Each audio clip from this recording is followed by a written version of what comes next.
Assalamualaikum warahmatullahi wabarakatuh. Perkenalkan saya Nursila, saya DKSMN 23M dengan NIM 202300804991. Sini saya akan memaparkan tentang risk dan return dalam mengambil keputusan investasi.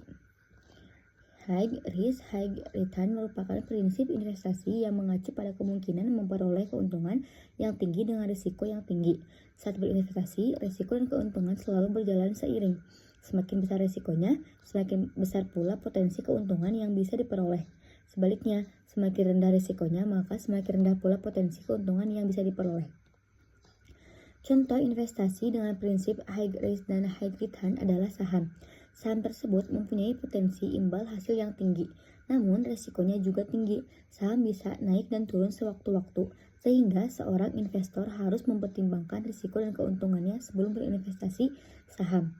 Sebaliknya, obligasi dan deposito tergolong investasi berisiko rendah. Obligasi adalah surat berharga atau sertifikat yang memuat kesepakatan antara pemberi pinjaman finansier dan peminjam atau user. Indikator yang dapat digunakan untuk menghitung risk dan return ialah IHSG, Indeks Harga Saham Gabungan. Adalah indeks pasar saham yang mencerminkan kinerja seluruh saham yang tercatat di Bursa Efek Indonesia atau BEI. IHSG digunakan sebagai proksi untuk portofolio pasar, yang kemudian dapat digunakan untuk menghitung risiko sistematis dan kinerja yang disesuaikan dengan risiko suatu portofolio. IHSG bukanlah satu-satunya indikator yang dapat digunakan untuk menghitung return dan risk. Ada banyak faktor lain yang mempengaruhi pergerakan harga saham, seperti pertumbuhan PDB, laju inflasi, dan perubahan kurs.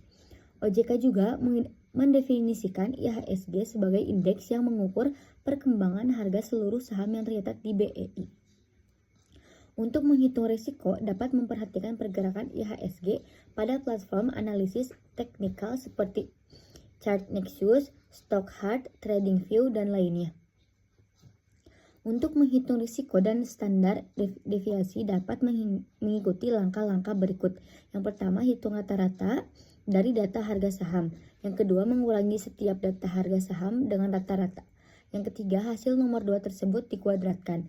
Yang keempat, hasil nomor 3 tersebut dijumlahkan, kita mendapat varian. Yang kelima, hasil nomor 4 tersebut varian tersebut diakar, maka kita mendapat standar deviasi.